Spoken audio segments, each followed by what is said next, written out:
development issues and to create a platform where we can discuss these issues. And after a lot of emailing back and forth, we finally got Dr. Amiera Sawas to come and visit us. So I'd like you to welcome her, please. I look forward to getting her. Thanks. Everyone. Can I turn on the mic, but I don't know if is it working? Excellent. My name's Amiera. I am working at SIPRI, the Stockholm International Peace Research Institute, which I joined in May. So I'm quite new to Sweden, learning a lot, maybe being a bit disruptive, but hopefully in good ways.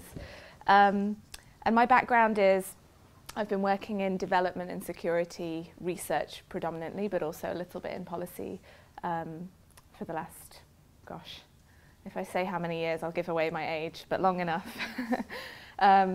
So what I will do today is talk a little bit about our perspective of thinking about the linkages between climate change, migration and security at SIPRI, but then I will try also to reflect a little bit on the projects that I've done.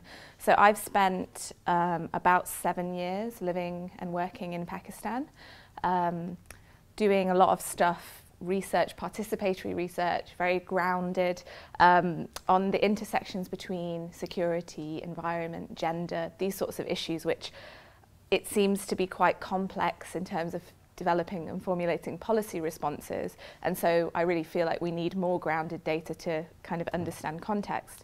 But also talking about migration, I am the child of migrants. My father is from Syria. My mother was an Irish immigrant to the UK. So migration has been a constant theme in my life, and so has security, as you can imagine. And currently, quite a lot of my family are living as refugees in Germany, Morocco, Lebanon, Jordan, and Egypt. So it's something which is very close to my heart, and I feel that the way in which the whole debate in Europe around migration, particularly related to climate change or related to security issues, has kind of really missed the humanity around it, which is very, very important for thinking about why people move and why people might move back. So I kind of wanted to start by really problematizing this idea that you can have a climate migrant or a climate refugee or even an economic migrant, at least in the context of the conversations which are happening in Europe at the moment. We don't know. There's never one single reason why people migrate, because there are many countries all over the world where people are experiencing the extremes of climate change constantly. For example, working in Pakistan, I first went there around the time of the mega floods, which started in 2010 and continued on into 2011. And during that time, 20 million people were displaced and affected. But 20 million people haven't decided that they've had enough of the country, or that they've had enough of the city that they were living in, or that they've had enough of the rural area that they were living in. So why do some people move and why do others not move? And fundamentally, it's a mixture of factors. I thought what I would do is look at the Swedish context a little bit, particularly CEDA, to see if CEDA has a definition, if they use the term climate refugees or climate migrant, because I know that there's a lot of hesitation around using that terminology. And I couldn't find anything. What they do say, at least on CEDA's website, is the dependency on ecosystems, that everybody is dependent on ecosystems and livelihoods, and that climate change will obviously exacerbate certain risks or vulnerabilities around ecosystems. But ultimately, the terminology of a climate migrant or a climate refugee has become a kind of shortcut for the entire issue of climate-linked migration. So firstly, how do you decide who counts as a climate refugee or a climate migrant? How do you divorce the kind of climate change aspect from all of the other factors which may have come into their decision or kind of being forced to move? And there's a lot of concern about, how many climate refugees are there going to be in future? And it's, at the moment, there's so much speculation. But what I'm quite interested in doing is, okay, let's have a look at what evidence do we have and what would be useful policy responses in a situation where we may not have the fullest amount of evidence that we need. So I just wanted to show a diagram, the only really useful diagram that I've come across so far. This is from 2011, although it may say 2911, which is obviously a long time away from now.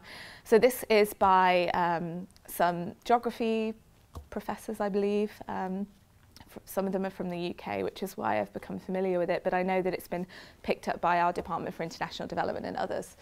And so what they're trying to do here is really show the complexity of why people move. And you can see, obviously, environmental change has a big influence on different drivers, but there are so many other drivers which get involved. So how do you really measure and understand this? That's another question. If I say anything that you find particularly controversial, feel free to put your hand up and ask me a question, because sometimes when I say things like, do we really have climate refugees, some people get frustrated. But I've been looking at the latest research as well as doing my own, and there has been a few kind of pivotal, you can say, policy papers and research papers which have come out this year.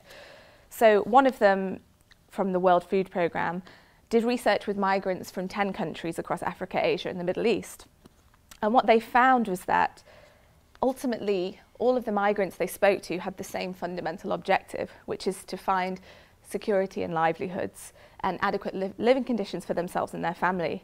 And they spoke to quite a few Syrian participants in the study, and they found almost unanimously that the Syrians want to go home.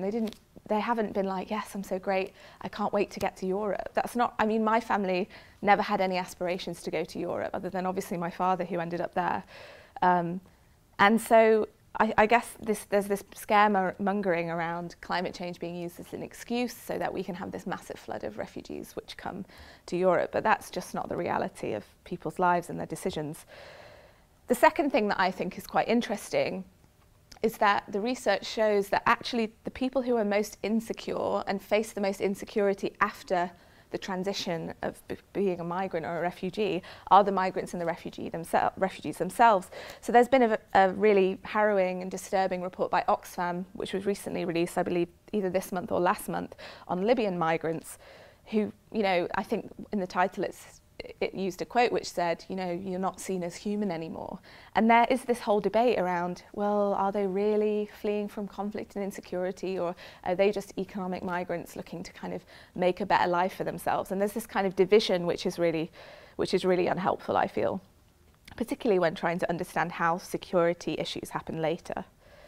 But what we do know from the evidence, from these multiple reports which have been done as well as other research reports, is that where you have a lot of food insecurity and you have a lack of other options and you have the risk of or an ongoing conflict, that's where you tend to see these kind of migration corridors happening, which, you know, climate change can obviously be a cause of livelihood insecurity as it's going on, and then you can have sudden onset, what we call disasters, which may kind of get a flux of people moving, but ultimately this is part of a more long-term ongoing cycle in which climate change is feeding into in different ways. And the one thing that is also very, very important is that, you know, most migration related to climate or environmental insecurity or livelihood insecurity is actually internal. That's something that seems to be invisible in many of the discussions, or it's over local borders. So most of the climate-related migrants don't come to Europe. Most of them go to the neighbouring countries, and they're the ones who are kind of suffering from the risks of insecurity more than others. I wanted to touch on climate change in the Syrian civil war briefly, although at least in the sector that I'm working in, this has really been over-talked about. So if you're bored of hearing it, I do apologise, but I think it's quite important. So there has been this kind of narrative, which I find to be very unhelpful about the Syrian civil war, that it was caused by a drought. And there's no doubt that there was a drought that happened, but the timeline in which the drought happened does not resonate with the kind of discussions which have been going on. So the theory is that in the late 2000s, around 2007 to 2009, there was a very, very severe drought in what is called the Fertile Crescent of Syria. This destroyed livelihoods. Everybody migrated. 800,000 people allegedly migrated from the rural areas into the cities. This caused fights over resources, which triggered the Syrian civil war. But if you actually look at the evidence, and you look at the evidence that's available and you speak to Syrians, obviously, you know, it's very anecdotal that I have a lot of family living in Aleppo, but they were telling me very different things to what we were seeing in the media, and I was kind of questioning myself, like, these trusted sources, these experts that I've been relying on for so long, do they really have the data? And so I started to look into it. And the theory really is that the drought ultimately triggered, or you can say became a threat multiplier. That's the most common terminology which is used for the war. But what we know, so I had a look at what we know before, and then there was recently a very useful paper published about this. So we know that there were long-term grievances against the government, which span back a very, very long time, and obviously it's dependent on the region in which people were living, but the government has been responsible for many issues, human rights violations and kind of massacres even from the past. So there are legacy grievances.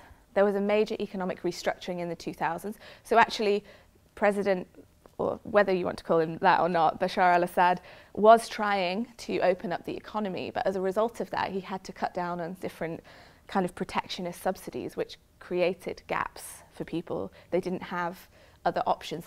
There wasn't support necessarily provided for those people to kind of choose other economic avenues. So around 800,000 approximately, although we don't know for sure, Syrians lost their rural livelihoods. Now there's an assumption that all of those Syrians migrated to the cities.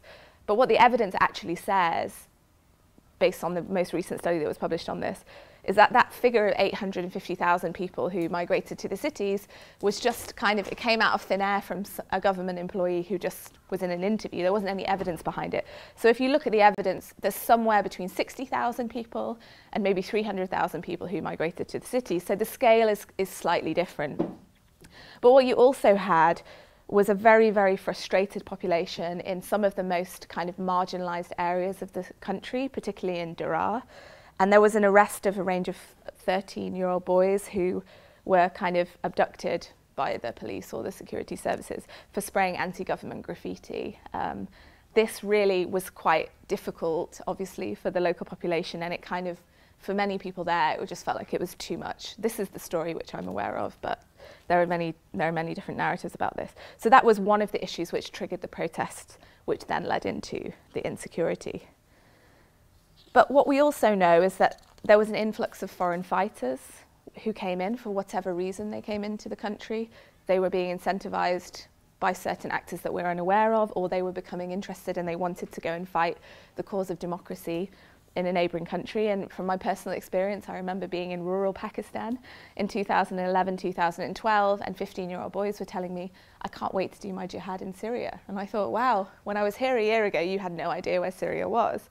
So what is going on here? There are obviously complex, multiple geopolitical drivers at play here, and we can't ignore them just to talk about climate change, because if we only focus on climate change, what can we, who is accountable and responsible, and how can we move forward from that? So that's something that's very important, I think, to kind of talk about in terms of this, moving this debate from speculation and assumption into something which can have policy relevance.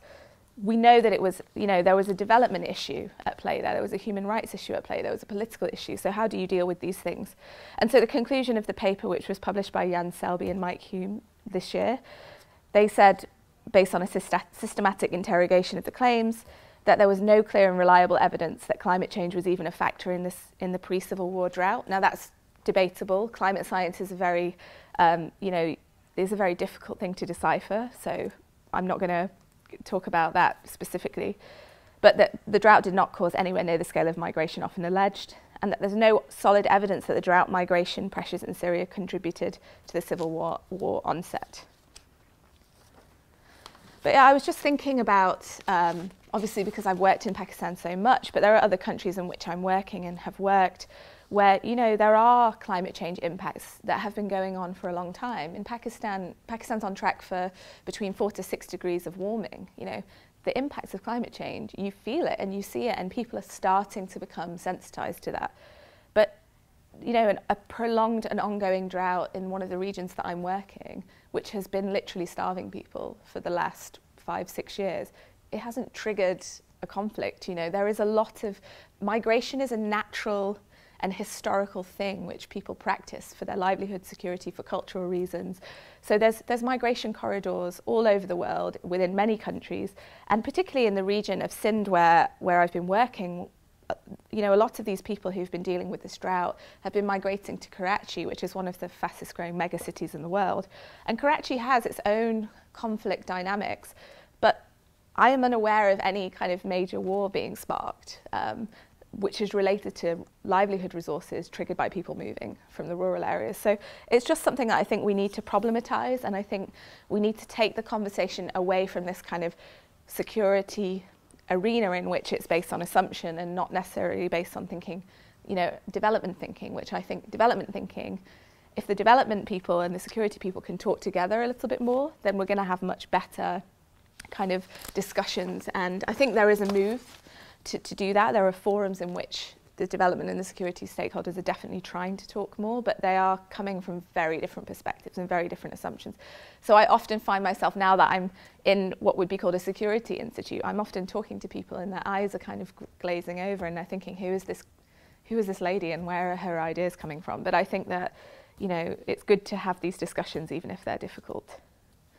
So I just wanted to kind of point out that, you know, there is a politics of information. We rely on the experts and scientists that we think are valid, and a lot of that is siloed. So if you're in the development sector, you're going to rely on experts from the development sector. The security sector are going to often rely on experts from the security sector. And so the evidence is ultimately as good as the data in which it's based upon and the assumptions which are drawn. And one other thing just to note, which is also quite controversial when I say it in Sweden, but in the UK people kind of, yeah, okay, yeah, I get that. That the Syria theory is notably driven by white middle class men sitting in northern institutions. And until recently, nobody really asked Syrians. Nobody went to the Syrian researchers and said, okay, what's your perspective? What have you seen? What do your networks say? And that was something that was incredibly frustrating. And it's a big problem in development more broadly and in security studies and security practice more broadly, that we talk about populations and we make assumptions about them without really talking to them and really understanding how they see the world. And living in Pakistan has really kind of changed my perspective a lot, because it's a completely different way of looking at things. They're coming from a completely different background. So coming back to what we know in terms of the evidence. So we have the Intergovernmental Panel on Climate Change, and in their most recent review on human security impacts of climate change, so they had 830 scientists in the last one, I believe, who looked at all of the evidence. Okay, what can we safely conclude about climate change and security? And so they concluded that climate change will progressively threaten human security, that it will lead to forms of migration that compromise human security, although it's not that clear about the assumptions underneath that one, that it will contribute to factors that increase the risk of violent conflict. Okay, that's also sometimes based on assumption. It's going to affect vital transport, water and energy infrastructure, and it's going to increasingly shape the conditions of security and national security policy, which we're definitely seeing and observing now. But what is quite useful about the IPCC's approach is that they've said we need to focus on a risk-based approach. So instead of focusing on the security threat, which is often based on assumption, because we don't know, there's no model that can tell us why one society will break out into conflict over another, although it would be wonderful if we did have a model. Humans are humans and they behave in different ways. So I think for us at SIPRI, what's very important is thinking about this risk-based approach. So how do you effectively understand and measure those risks? There are obviously, you know, just like with the diagram there, which is talking about the multiple factors why people move. Again, there are multiple factors why people who've moved end up in situations of insecurity, or why you have urban conflict, and so on and so forth.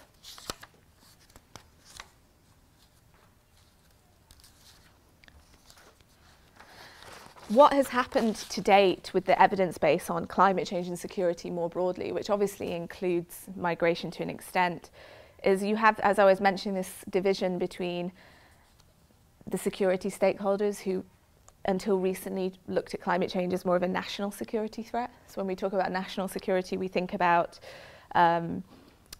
protecting borders, protecting political institutions and processes, sovereignty, these sorts of issues.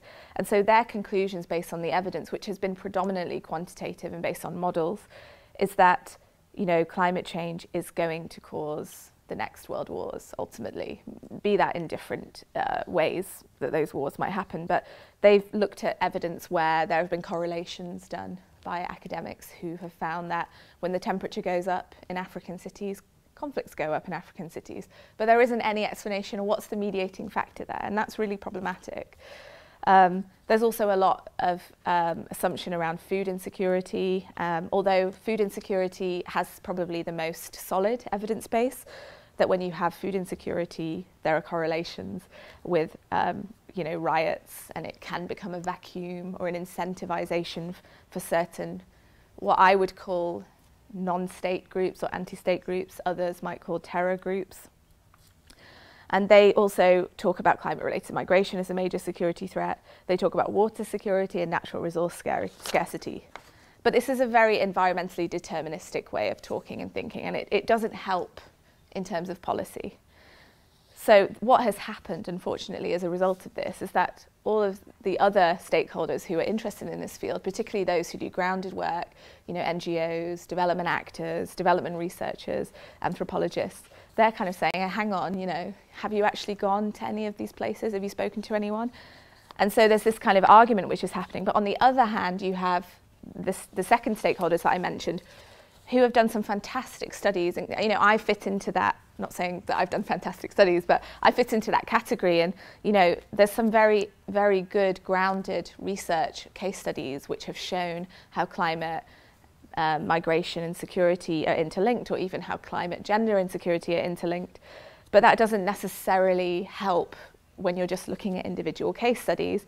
So you have the security and the policy stakeholders on the other hand saying, okay, it's very interesting that this has happened in this particular region of Mali, but what does that tell us about policy? What can we do about it? So people like me have been trying, and other stakeholders have been trying to get these stakeholders to talk to each other. And I think there are some very positive steps in that regard. So we're trying to think now more about the risk-based approach and trying to understand pathways from climate-related change to conflict. But what we really need from a research perspective and from a policy research perspective and analysis is kind of to get these stakeholders to do research together. So one of the things that I have recently been fortunate to get funding for is to do an interdisciplinary research project on the border areas between Kenya and Ethiopia, because at the moment there is a huge amount of migration happening in the border areas, largely related to a drought, but the drought is not necessarily proven to be caused by climate change. The drought is definitely connected to a major development project which has been funded in the southern area of Ethiopia. And that development project is going to provide water security for Ethiopia, which is wonderful. But then what it is doing is starving the lake inflow to Lake Turkana, which is on the Kenya side. And so now you have 5 million people living in what has been called an impending catastrophe. So is that a climate change related issue? Because the Ethiopians are doing the dam because they feel that climate change is a major risk for them, so they're thinking about the future? Or is that a development related problem because they're choosing development solutions which are basically making 5 million people extremely vulnerable, and that is potentially going to be a security risk. So as part of that project, we're using multidisciplinary approaches. So we're using citizen science, we're having local people measure the changes in the climate, measure the changes in the access to water, to livelihoods and so on. And then we're also doing this very kind of qualitative and ethnographic approach where you actually spend time with people and you observe their lives and how their lives change and what are the frustrations which might lead to moments of insecurity, because that's been the most instructive for me. So in sum, on the evidence base, there's kind of 3 areas we know that climate change can exacerbate the vulnerabilities or the insecurities of, which may be related to later conflict: livelihoods, food security, and access to infrastructure.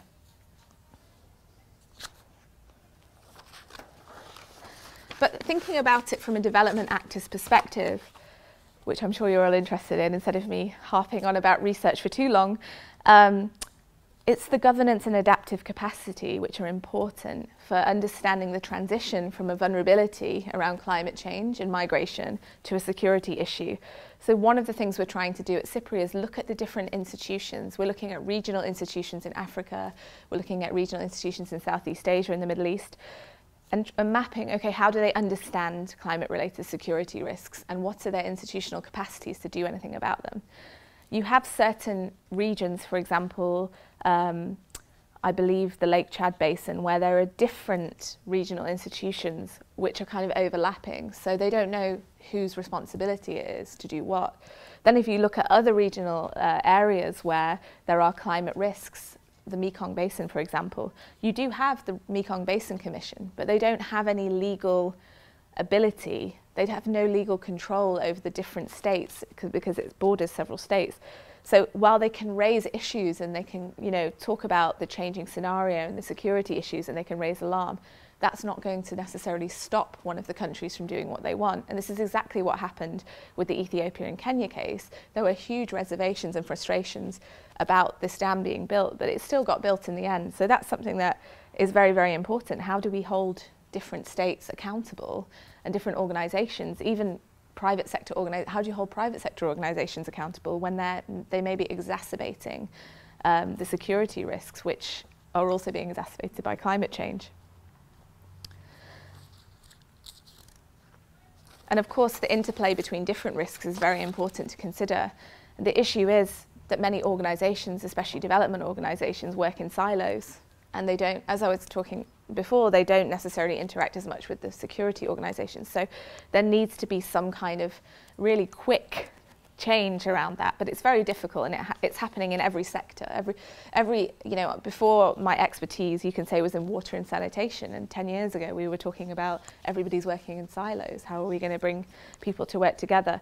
What's really interesting about working in Sweden, and we are working with some of the government agencies, is that there's a real willingness and openness to talking about how do you do this multidisciplinary, multi-sectoral work. But I feel like we need to really just start trying things, piloting things, and trying to make things move forward.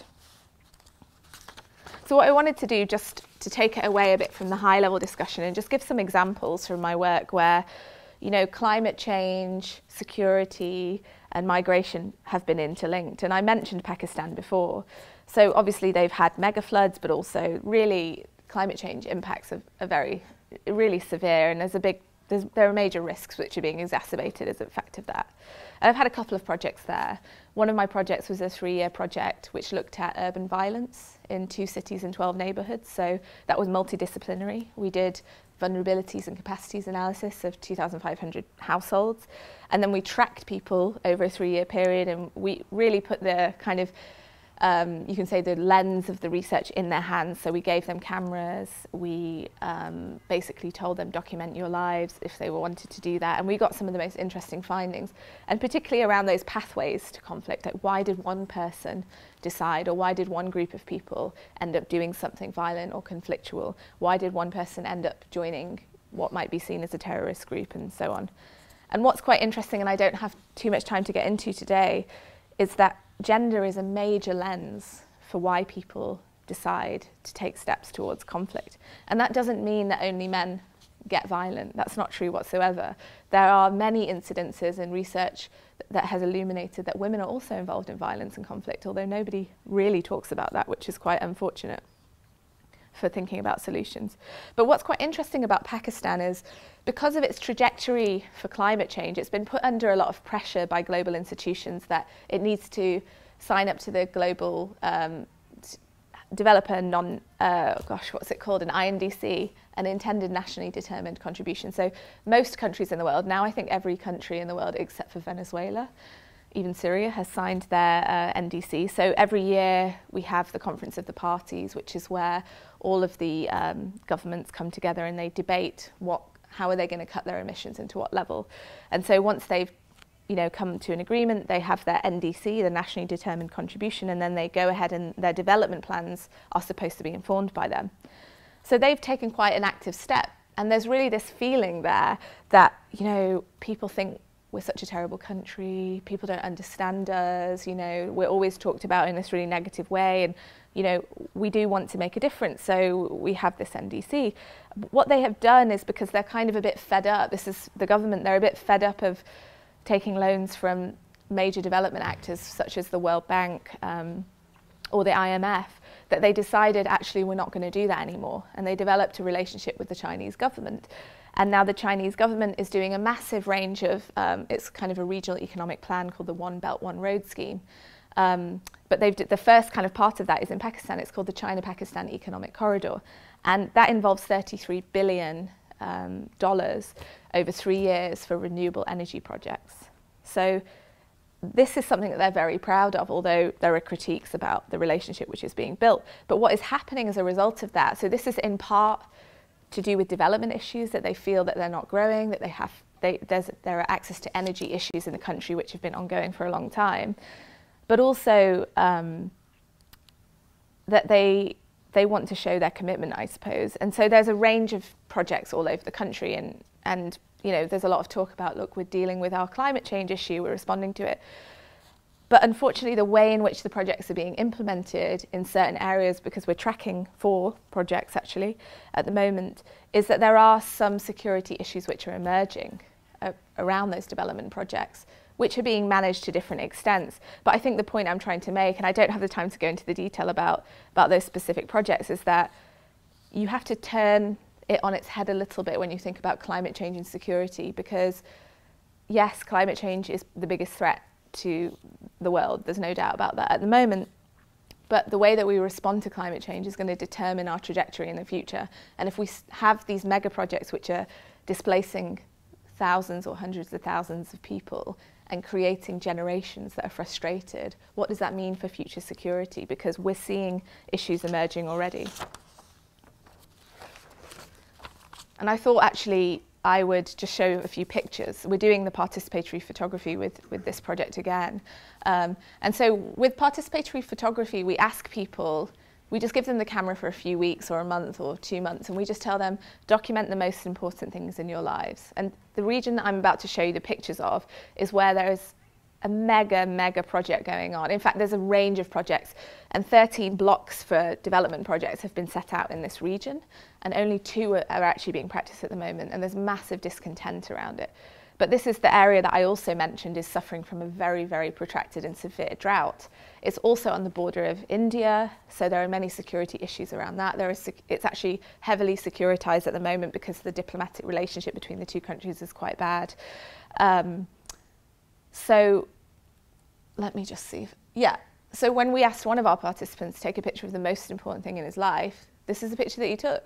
And some people might think, I mean, initially it's a bit funny and everything, but then you think about it, livestock is absolutely 100% the only kind of key, well, it's the key livelihoods resource for people in that region. It's a rural area.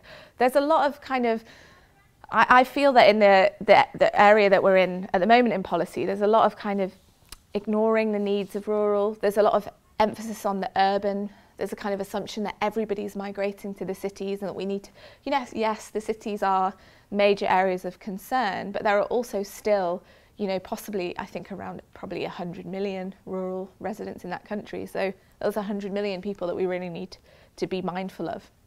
So this is another participant. So this is a picture. What is actually happening as a result of the development is the development, even though it's kind of green, it's using water, which is extracting water from the ground, which is drying up the livelihood resource that they have for their livestock. So the livestock are starving. So what they're doing now, this picture is, they've had to go on a very long journey to try and just basically feed the livestock. So this is like people, literally grown men are crying and stressed and don't know what they're going to do. And one of our participants, I thought it was very interesting and powerful when he said this. He was like, we were talking at that point because there's a lot of displacement happening as a result of this big project. And he said, look at this tree. Like nothing that you give me, no compensation that you give me can make up for this tree. This tree's been here since I was a kid. I've sat under this tree a million times. It's provided fruit for my family. So it's a different mindset, and we have to be mindful that, I feel that in the global north we have a very kind of, we think that we are the ones to make the decisions. We know what people want and what people need. And this man said, if I go to this city, yes, you're going to give me compensation. What am I going to do? You can buy me a nice house, but I don't have the kind of skills that are expected of me. So what am I going to do for the rest of my life? So these are the kind of concerns which are leading to, there have been some absolutely massive protests of thousands and thousands of people doing anti-government protests because they feel that they're not being heard. And so this is just another example of where basically pollution is happening as a result of a local geothermal project. So geothermal, again, it's been used quite a lot. It's seen as a kind of low emissions technology, which is really useful for responding to climate change. But the local people are being displaced. They're not getting access to any of the energy, and then they're getting polluted, and they're still having to work with the water that they can find in the ponds. Okay, so another project that I worked on, so that's the climate adaptation project that is ongoing, but the project that I mentioned earlier, which was on urban security, what we found, which was very interesting, so we worked in 12 neighbourhoods in 2 cities, as I mentioned, and they were all low-income neighbourhoods of different sizes, but some were kind of seen as they have the right to the city, or they have the right to the neighbourhood because they've been there for a certain period of time, or they're from a certain ethnic group. And then there are some that are kind of seen as they don't really have the right to be there, they're causing us problems and so on. And where the violence was the most pervasive against our participants was in the 2 informal settlements that were migrant communities, I put like that. One of them is actually a Rohingya community. So you do also find Rohingyas in Pakistan, although they prefer to call themselves Burmese Bengali. And they are not seen by the state, even though they have all been born and raised in Pakistan, they're not seen as citizens, so they don't have access to what's called the CNIC card, the National Identity Card. And you need a CNIC card to get a lot of things done. You can't get a mobile phone without one. One guy was joking, but I think he was trying to explain the problem. You can't even get a bus ticket. So livelihoods are a major factor for this community, and this is where you tend to find criminal networks. And we did an ethnography with a guy he had been a hitman, and he was saying to us the whole time, you know, I didn't think when I was born this is what I was going to end up doing, but I couldn't get a job, I couldn't do anything. We were fishermen, but because of climate change and also corporate development in the area, the fishing livelihoods dried up. So there's been no real planning in response. There's been a lot of excitement about private sector getting involved in cities and doing development, but the private sector involvement in cities is mainly for the middle class and the elite. They're not thinking about how they're polluting kind of these massive communities of vulnerable people who are fishing. And then on top of that, you have coastal erosion, which is happening. Mangroves are being destroyed, and then these fishing communities are losing their livelihoods. So that's one. The other community, interestingly, who were 95% from the internal regions of Pakistan, were displaced by an earthquake, the Kashmir earthquake, which was, I think, 2005. So many of them moved into one of the northern cities, but unfortunately they were kind of classed as Afghans because there has been Pakistan hosted the most amount of international refugees until the Syria crisis. It's still, I think, the 2nd biggest hoster of international refugees in the world. So I believe they had at least 1.2 million formal migrants from Afghanistan. And they were very much welcomed initially, but what's happened because of the geopolitics, the security issues which have emerged in Pakistan were not there before the war on terror, the invasion of Afghanistan. So while initially there was very much reception, now there's this kind of resentment, like, our country wasn't like this before the war. And so there's this kind of, you can say, not by everybody, but this particular community is seen as troublemakers. What they're going to do, they're too conservative, they're linked to terrorists. And so they've been, similarly in a completely different city, these migrants have been treated as if they don't belong, and this is where you tend to see a lot of violence emerging. But the violence that's emerging in that area is actually, it's very complex, but a lot of it is coming from the police and the state. And this creates resentment, and the resentment breeds people to join the wrong kinds of groups, and so on and so forth. In thinking about violence and conflict in that particular study, something that we found was very, very interesting. So I believe about 78%, although I'm trying to remember because we finished a couple of years ago now, I think 78% of our respondents said that they had experienced violence. So it's not a small amount. Violence is part of everyday life in certain places. But what happened that was very interesting is that when we asked people what was the source of the violence, in one of the cities across all of the neighbourhoods, the majority of people between I'm just looking at the figures now, 60 to 80% of people said that the violence was from strangers. And the other city across the neighbourhoods, between 40 and 50% of the people, so the biggest number of people, said that the violence was coming from their household, family or acquaintances. So that was very interesting because we were like, what's different about these 2 cities, or what's different about these 2 experiences that consistently across the different neighbourhoods, the sources of the violence are different. So what's interesting is that in Karachi, where the source of violence tends to be strangers, I'm just going to flick onto a picture there. This is another participant photography example. There's a different environmental and livelihood context to where the other research was in Rawalpindi and Islamabad. In Karachi, in 6 out of the 7 neighbourhoods that we worked, lack of access to water was a major issue. So I recently looked into access to, it's very hard to get good stats, but I think something like 140 million people report that they receive less than 12 hours access of water a day. So it's quite substantial, but particularly in the lower income neighbourhoods, they don't have safety nets. They don't have social protection. There's not welfare schemes. So if their water runs out, the option is to buy it from a private tanker, which can be very expensive, or to wait. And that creates a lot of frustration. And it particularly, interestingly, creates frustrations around gender roles, because there is an expectation that, you know, women should be able to do the household roles around cooking and cleaning and providing for the men. And if they're unable to do that because they don't have enough water, they get frustrated with the men get frustrated with them, or between the genders, and there's domestic violence which emerges. On the other hand, particularly in the urban context, despite there is a development narrative that women are the managers and collectors of water, but actually what you see in the urban sphere is that it's becoming different. It's more nuanced. It's particularly in places like Karachi, where women's mobility is more restricted. It's actually now more and more the men who are expected to source the water. But it's a very difficult political economy. There are all sorts of different reasons why it's a difficult political economy, but what is happening is the service gap, the lack of access, is being capitalised on by informal networks. So some people may use the terminology of mafias.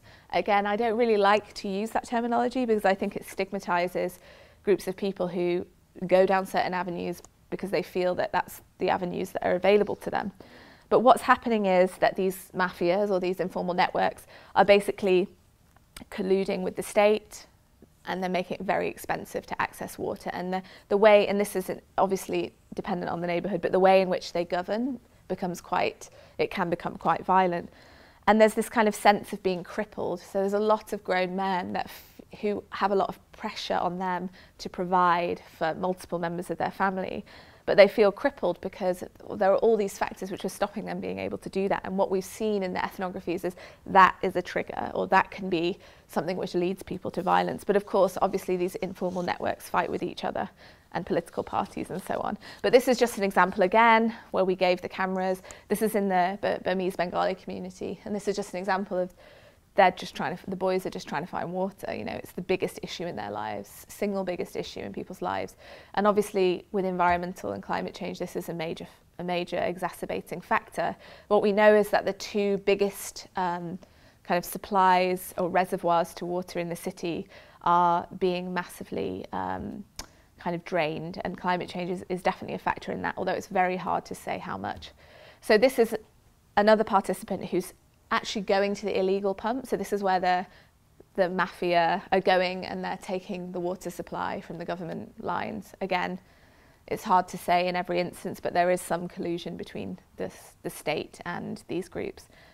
And again, another participant in another neighbourhood has gone to another area where they're illegally extracting the water. So what they're saying is, look, we know that this is all an artificial water shortage, and we're really frustrated about it, and no one's helping us, and what do you want us to do? And these things can spiral out of control. This is one of the neighbourhoods in the city where the majority of the violence is coming from the household, basically. And when we looked into this, what we found is that there's monsoon flooding, which tends to be every year around August and September. And there are a lot of informal settlements or low-income communities who are positioned in very vulnerable, hazardous places. And again, as I said, there's no welfare, there's no kind of state support for them to reduce their vulnerability. So every year the floods come, and people report to us, it didn't used to be as bad as it is now, it's getting worse. There's definitely a sense of it getting worse. So that may be climate change at work. And this is just a typical flood in this neighbourhood that comes every single year, and people lose their houses, they lose their things. What happens is, basically, again, livelihoods are very gendered, so the expectation is generally upon men to provide, and there's no secure livelihood option. So a lot of men do what is called daily wage labour, and effectively this is like, you show up for work, if there's work they give it to you, You have to show up or you don't get it. You've not got like, you don't go into work, you still get your salary. That is not happening. So what happens in these moments of flood is they think, we need to save our stuff, we need to save our house, we need to protect our children. So they stay home to try, and I don't have the picture here, I don't think. No, I don't have it, but somebody else also took a picture inside their house and the water was up to here and everything was floating. And in that time, the frustrations kind of bubble up and overflow, and that's when you see violence happening between family members.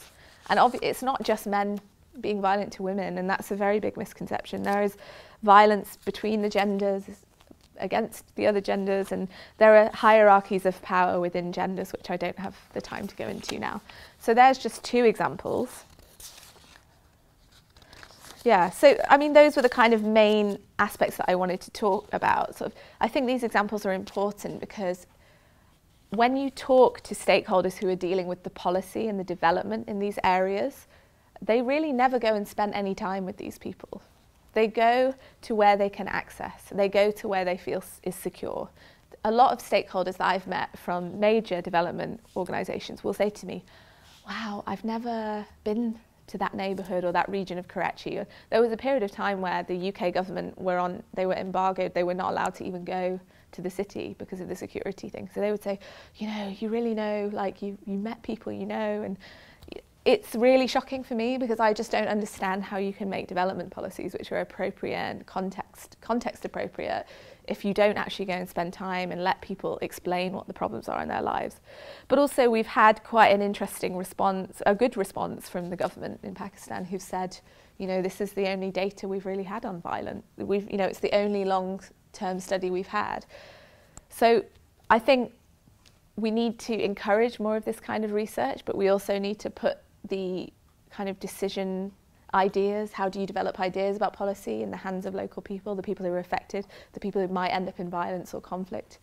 And that's something I would like to encourage more and more, although doing that is messy. Having these kind of very democratic and participatory processes is messy, and that really scares a lot of donors. They just think, what are we going to, you know, there's so much reputational risk at stake. How do we know if it's going to work? What if the wrong money goes into the hands of the wrong people? But what I would say is that the money is going in the hands of the wrong people anyway, and the development is not being sustainable. If development was working, if it had been working, we wouldn't be in the situation we are now in a lot of the states. So I think that that's something I would really love to encourage people to think about as they go into their careers or in the work that they do, like how grounded is this and who are we talking to and what are the power dynamics around those people and how do they think about the place in which, and the people in which they're working with. And I think I'll stop there as I've run over by 4 minutes. So thanks.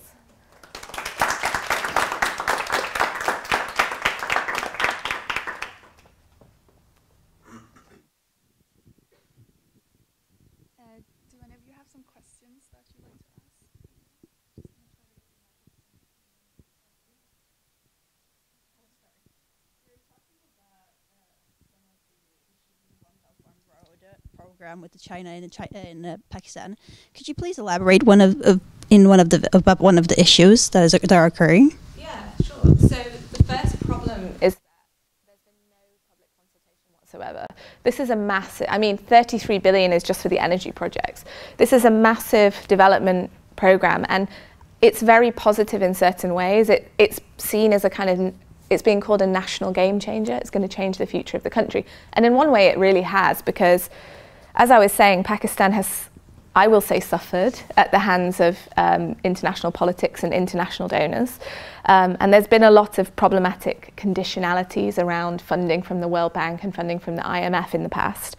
And now Pakistan has bought itself out. I remember being there about 5 years ago, and it had just signed up to a new IMF, you know, crisis debt loan or whatever they're called. And everybody there was so depressed. They were like, we're going to be stuck with this power dynamic for how long? When is it going to end? When are we going to be able to be independent of this international politics which is affecting us so negatively?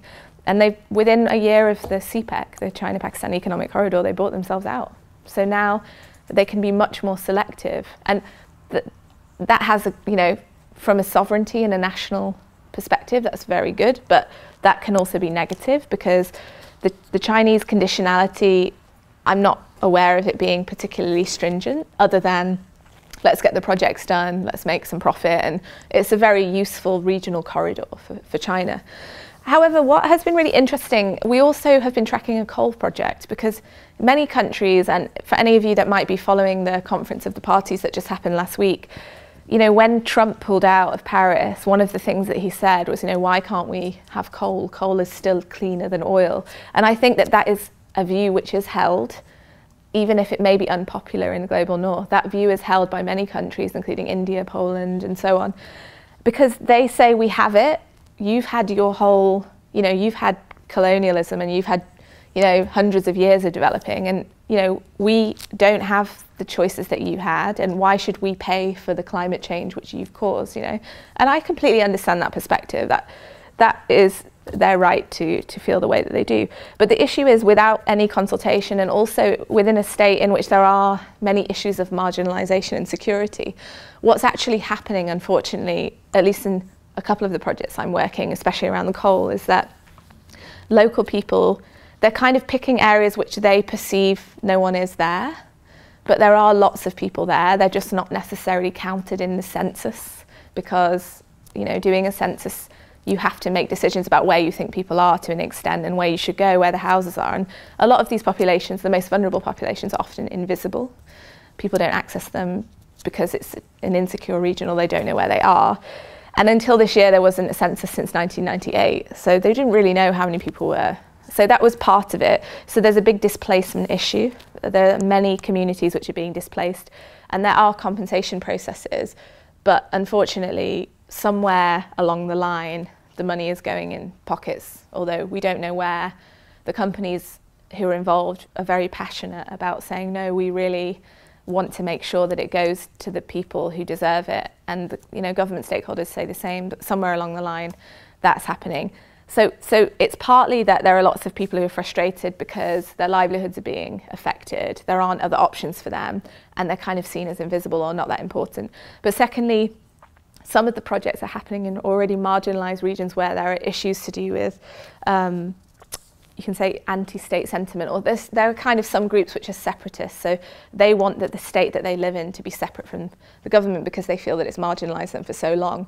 So what's happened is these massive projects are coming in, and they're kind of affecting people's lives, and the local people are saying, we didn't get a decision on this, the government never takes care of us anyway, we don't want to be part of this state anymore. And so this is kind of, there has been, you can say, unhelpful maybe, activism, which has kind of triggered this anti-state sentiment. And so I understand why that they feel that way, but I don't know if it's the best thing for long-term security. So that's kind of, it's a consultation problem. Every major development project is supposed to follow what's called the principle of free, prior and informed consent, which is a UN principle. But again, how much do UN principles filter down to the reality of people's lives? It would be really great. But if in America they can put a pipeline through an indigenous community, despite them protesting for months, when a white community said, we don't want the pipeline, they moved it immediately. But when the indigenous community said, no, we don't want the pipeline, they've had to protest for months and it's still going ahead.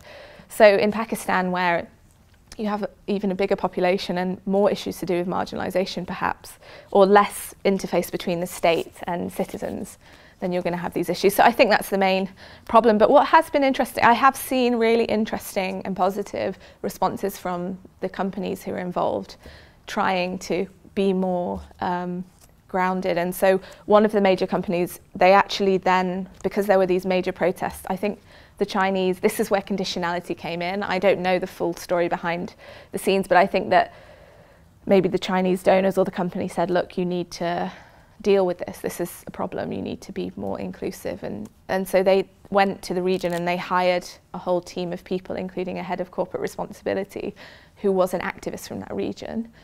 And so his approach, we've been following his work, and his approach is very inclusive and trying to kind of counter out these negative issues. So yeah, sorry, that was a very long answer. Hello? Okay. What are the consequences for the local people when stakeholders and development cooperation is not talking with the locals?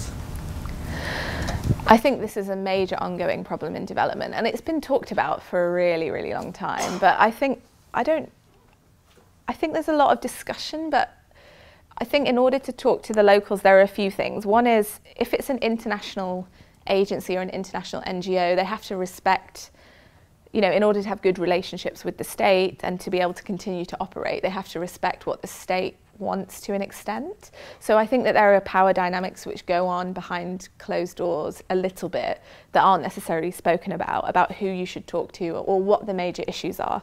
And you find this, I mean, I talked about Pakistan a lot in this talk, but with everywhere that I've worked actually, that in many countries the elites don't necessarily know the local people themselves because they've grown up in the city or they've grown up in a gated community, and they spend their lives making assumptions about poor people or marginalised people and never actually talk to them.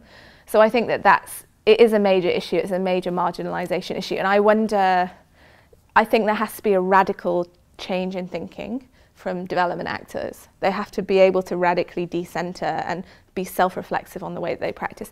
There was a book, I don't know if this has been popular in Sweden, but a very old book called Putting the Last First. It was written by a development actor and researcher called Robert Chambers, who's at the Institute of Development Studies. And that was published, I think, in 1982 or something. And it's been a major academic text, and you know, people talk about it a lot, and he has a lot of respect. But nothing has really changed from what I've witnessed. Nothing has really changed in the way that development is practiced. Even if the conversations have become more, we talk and we're more self-reflexive in the conversations, I think actually the practice is something different. So I think there are security implications, but it's context dependent.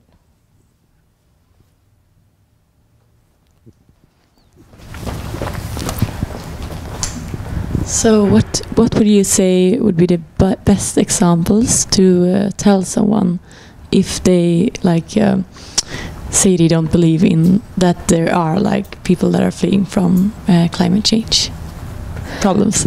Sorry. If there are people who are fleeing from problems occurring from. What would be the best thing to say if they said that there aren't people? Like, do you have an example just to That's a very good question. It depends on the context, but sometimes it's very hard to have conversations about climate change because the debates around climate change have been, I'm just going to, at the global level, they don't relate to people's lives, they're not taught in schools.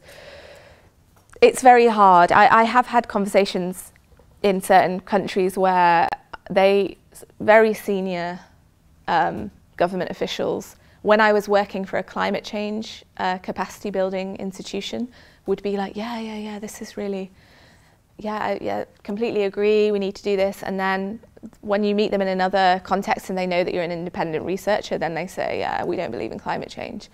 Climate change is created by, it's created by powerful states. And initially I used to find it, I remember when I first went to Pakistan and there were people who genuinely believed that the floods that happened were caused by clouds which were engineered by NASA. And at first I was really dismissive of that, and I was like, oh, how can I think that? But actually apparently there is technology that NASA can do stuff with clouds apparently, although I don't know anything about that. But then you have to think about, and this is what a lot of my friends from different countries and my family in Syria, who believe that have different ideas about why the war has happened in the way that it has. You have to try and put yourself in their shoes, and they've had a very different context. They're seeing different media, they're having different conversations. So I think you have to as much as you can, you've got to put yourself in their shoes and be respectful of why they don't believe that, but then try and on their level have a conversation where you bring it back. So that's why I always do, when people say that, climate change isn't real, then I say, well, what do you think about this data, or what about the fact that you complained yesterday that it's getting hotter every year, or just putting it into people's own kind of perspective and way of thinking is really helpful. But there are always dynamics around me as a foreigner going to any country, and being a foreign woman, being a foreign Muslim woman, being a European. So there are many people, as I said, in certain contexts they'll nod along and say, yeah, that's really good, and then probably the minute I walk away they're like, oh, what is she talking about, it's crap, So these are the realities of working in different contexts, Thank you. That's right. Thomas Rosvall, more a comment than a question. I think there are good examples of where you really bring down the climate change issue to the village level. I chaired a large World Bank program on climate change, agriculture and food security, where we developed climate smart villages not in Pakistan, but in India and various countries in Africa, where we worked with the farmers to really reach out to them, to show how they could have a much more flexible attitude. The weather is variable. Climate is rather unpredictable. We know which way it's going, but they need to have the possibility of doing that and help them with small scale, not only microfinance, but microinsurance, for example, so they could become braver in developing new methodologies to deal with the variable climates. I think one should not despair. There are also very good examples where you can bring it out to the village level and really talk to the people.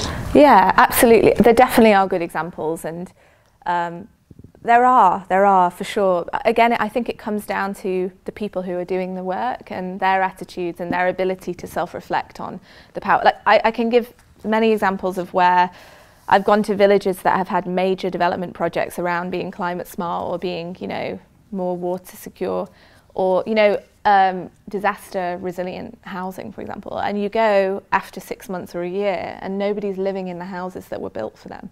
And nobody's using the latrines that were built for them. Like one community that I worked with, they were storing the mangoes in the latrine, and they were storing their things in the house, but they weren't. And I was asking them why, and they're like, who's going to live in a brick house in the middle of 50 degrees Celsius heat? This is an example. And I think, unfortunately, there are more examples like that than there are like the ones that you're mentioning. But it doesn't mean that that's not possible. I just think we have to be very self-reflexive, about our role as well, and the conversations that we have, and be willing to have those difficult conversations where people say climate change doesn't exist,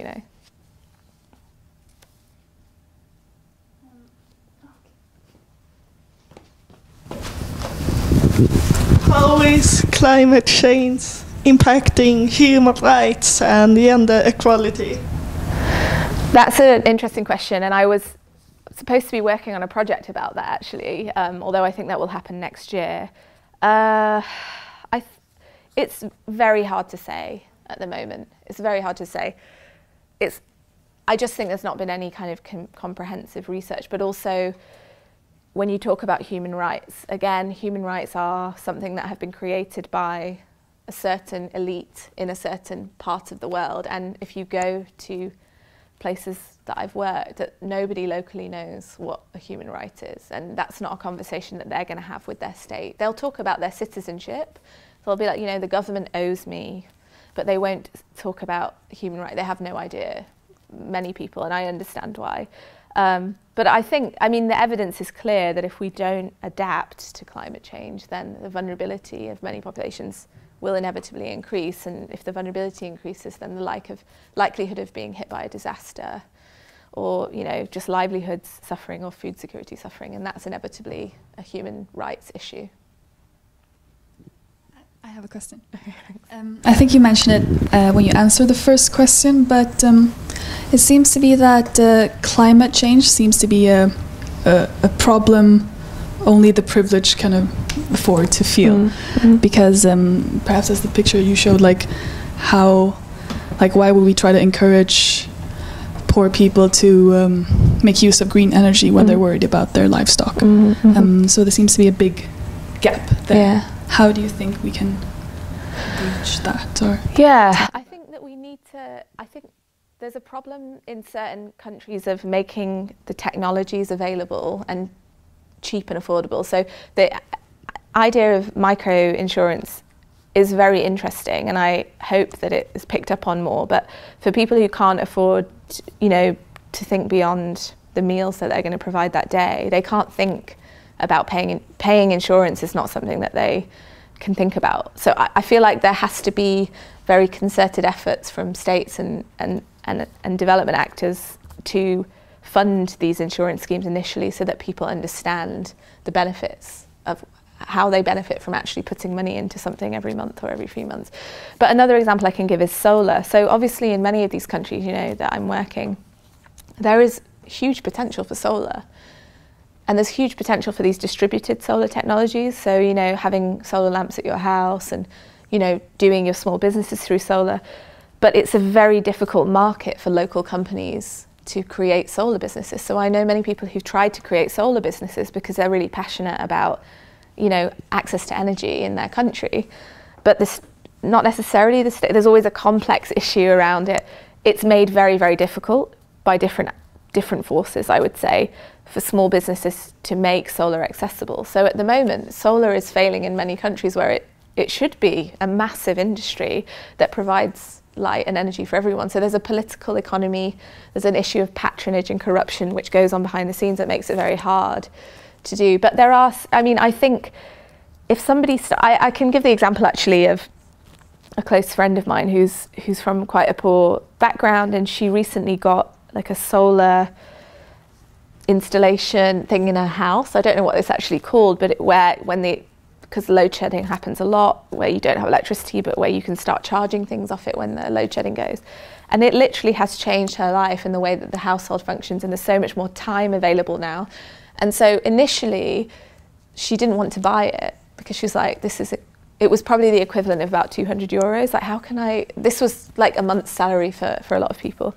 Now that she has it and she sees the benefits of it, she would, if it breaks down, she's going to go and get that fixed, and she's going to do what she can. So I think there's something around affordability and people trialing technologies, which who's not going to use it if it's going to save them money ultimately, you know?